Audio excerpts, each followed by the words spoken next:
মন্ত্ৰী জয়ন্তমল্ল বৰুৱাই একেদিনাই 26 এপ্ৰিল 2023 তাৰিখৰ দিনা একেদিনাই প্ৰায় 40 বিঘা মাটি তেখেতে কিনিছিলে ৰঙিয়াত 40 বিঘা মাটি আৰু তাতে 85 বিঘা মাটি সেই ৰঙিয়াতে তেখেতে বেদখল কৰি ৰাখিছে মই ৰিপিট কৰি দিছো কাৰবাৰ ভুল হ'ব পাৰে সৰকাৰি মাটি 85 বিঘা বেদখল কৰি ৰাখিছে ৰঙিয়াত 85 বিঘা মাটি বেদখল কৰি ৰাখিছে মন্ত্ৰী জয়ন্তমল্ল বৰুৱা ডাঙৰীয়াই আৰু সেই একে ঠাইতে একেদিনতে 26 এপ্ৰিল 2023 তাৰিখ অৰ্থাৎ তেখেত মন্ত্ৰী হোৱাৰ পাছত 2022 জুন মাহত তেখেত মন্ত্ৰী হৈছে 23 চনৰ এপ্ৰিল মাহৰ 26 তাৰিখৰ দিনা তেখেতে 40 বিঘা মাটি কিনিছে তাৰ আগত আপোনালোক সকলোৱে জানে যে তেজপুৰতো তেখেতে একেলগে বহুত মাটি কিনিছিলে তাৰ তথ্য আমি ৰাজহুৱা কৰা নাছিলো আনসকলে ৰাজহুৱা কৰিছিলে আজি মই আপোনালোকক এখন হোটেল দেখুৱাব কৈছো গুৱাহাটীত নিৰ্মীয়মান শেষ হৈছে বনাই শেষ হৈছে এখন হোটেল এই হোটেলখন আপোনালোকে চিনি পাইছেনে এই হোটেলখনত কেএফসি লিখা আছে দেখিছেনে আমাৰ যে গণেশগুৰি আমাৰ তাৰ পিছত আমাৰ পুৰণি যেটো এছেম্বলি গেট তাত আমাৰ যেটো মন্দিৰ আছে কি কয় এটো কি মন্দিৰ এটো হেৰি আমাৰ গণেশ মন্দিৰ সেই গণেশ মন্দিৰ পুৰা কাহিলিপাৰা পিনে না যাব গণেশ মন্দিৰ পুৰা আপোনাৰ এটো কি বুলি কয় টুৱাৰ্ডছ মানে হেৰি হাতীগাঁও পিনে যাওতে 50 মিটাৰ জাস্ট 50 মিটাৰ আপুনি 50 মিটাৰ আগবাঢ়ি গলে আপুনি এমপি বুক ষ্টলখন দেখিব এমপি বুক ষ্টলৰ ঠিক কাখৰ লগতে লাগি থকা একদম কাখত আৰু মাজত ৰাস্তাটো আছে বাৰু মানে এমপি বুক ষ্টলৰ লগতে লাগি থকা এখন কেএফসি সকলোৱে কেএফসি লে সাগা যায় সেই কেএফসি ফ্ৰেঞ্চাইজি এটা আছে তাৰ ওপৰত আৰু চাৰিমহলীয়া এখন বিশাল আকাৰৰ 3 ষ্টাৰ যুক্ত 3 ষ্টাৰৰ এখন হোটেল নিৰ্মাণ কৰি থকা আছে এখন হোটেলখন এখন অলপ সাইড ভিউ এটো হল সাইড ভিউ হোটেলখনৰ নাম কৈলাশ ৰেসিডেন্সি কৈলাশ তেখেতৰ দেউতাকৰ নাম নহয় কৈলাশ ৰেসিডেন্সি হোটেলখনৰ নাম কৈলাশ ৰেসিডেন্সি 3 ষ্টাৰৰ কৈলাশ ৰেসিডেন্সিখন মই বেলেগ এংগুলৰ পৰা আপোনালোকক দেখুৱাই দিছো বেলেগ এংগুলৰ পৰা বেলেগ এংগুলৰ পৰা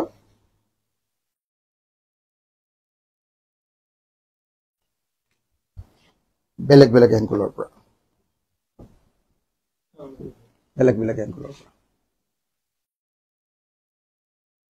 আপোনালোকে দেখোতে নিশ্চয় গম পাইছে যে এখন বহুত ডাঙৰ টাৱাৰৰ নিচিনা ওপৰলৈ উঠি যোৱা গ্লাছৰ দ্বাৰা নিৰ্মিত খুব ধুনীয়া এখন হোটেল খুব ধুনীয়া হোটেল সেই হোটেলখন কোনদিনা তাৰ মাটি পট্টাৰ কপিটো দি দিছো আপোনালোকক ইতিমধ্যে হাতে পট্টাৰ কপিটো দি দিছো সেই হোটেলখনৰ মাটি কিনাৰ তাৰিখটো কোনদিনা জানে সেই তাৰিখটো 26 এপ্ৰিল 2023 অৰ্থাৎ মন্ত্ৰী জয়ন্তমল্ল বৰুৱাই 26 এপ্ৰিল 2023 দিনা 26 এপ্ৰিল 2023 দিনা মন্ত্ৰী জয়ন্তমল্ল বৰুৱাই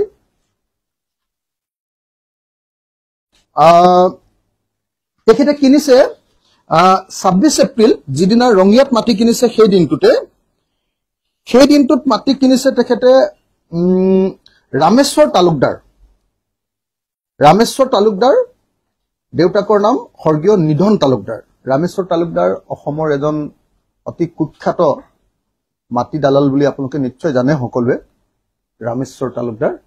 সেই ৰামেশ্বৰ তালুকদাৰৰ পৰা প্ৰায় 3 কোঠা মাটি কিনিছে জুলি ডেকা বৰুৱা বেকেটত জয়ন্তমল্ল বৰুৱা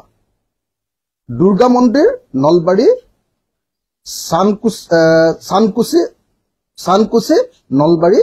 পিন 781335 তেখেতে কিনেছে মাটিৰ শ্ৰেণী অকৃষি বস্তি মাটি সেইটো আৰু একেবাৰে একদম প্ৰ চেলিকাৰ হা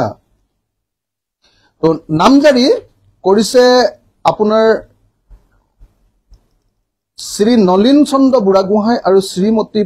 পুণ্য গোহাঁইৰ সহলত শ্ৰী ৰামেশ্বৰ তালুকদাৰৰ নামত নামজাৰি কৰা হল নাটমণ্ডল পূৰ্ণ মহন্ত চক্ৰ বিষয়া হুকুম চক্ৰ বিষয়াৰ 26/4/2023 নামজাৰি নম্বৰ MET/DIS/2022/23 89839/OMUT হুকুম মৰ্মে 1083 ডাগৰ 1083 নম্বৰ ডাগৰ 0 বিঘা 2 কঠা 18 জোছা 79 লেচা 18.79 লেচা মাটি খ দ সূত্ৰে শ্ৰী ৰামেশ্বৰ তালুকদাৰৰ স্থলত জুলি ডেকা বৰুৱাৰ নামত নামজাৰি কৰা হল লাটমণ্ডল আনোৱাৰ হুছেইন চক্ৰ বিষয়া শান্তনু গগৈ প্ৰতিবেদন মৰ্মে জমাবন্দীৰ তথ্যৰ ভিত্তিত উপৰোক্ত মন্তব্য সংশোধন কৰা হল চক্ৰ বিষয়া শান্তনু গগৈ 2023-4-26 এপ্ৰিল 2023 তাৰিখৰ দিনা এখন তেখেতে জমাবন্দীত তেখেতৰ নামটো সোমাইছে এতিয়া মই আপোনালোকক সুধিব খুজিছো যে এজন মানুহৰ কিমান টকা থাকিলে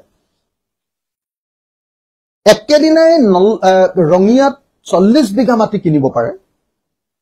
একেদিনাই 26 এপ্ৰিল 2023 আৰু একেদিনাই গুৱাহাটীত আটাইতকৈ ধনী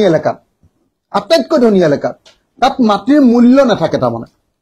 মুখত যিটো নাম আহিব সেইটোৱে দাম তাত যিডোখৰ আমাৰ গণেশগুৰিৰ সেই পাৰ্টটো আটাইতকৈ মানে চহকী পাৰ্টটো আৰু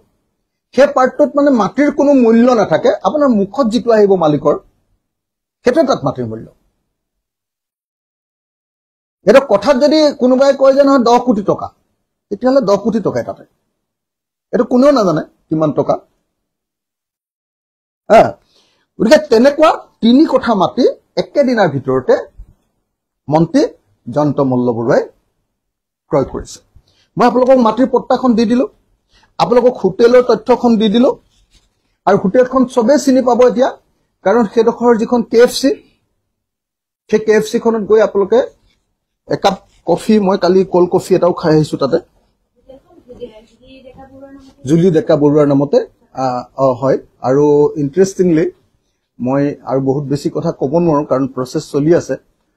ইন্টাৰেষ্টিংলি সাবসিডিৰ কাৰণে বোধহয় আকৌ যেনেকে গৰুৰ সাবসিডি 50 লাখ পাইছিলে এবাৰ হোটেলৰ সাবসিডিও সাগে কাৰণে প্ৰসেস বিলাক চলি আছে নামটো হোটেলৰ ঠিক হৈ গৈছে কৈলাশ ৰেসিডেন্সি হোটেল 3 ষ্টাৰ হোটেল এখন এনে দেখিবলটো বেয়া লগা নাই ভালে লাগিছে নহয় জানো আপুনি বিল্ডিংটো ধুনিয়া হয় না নহয়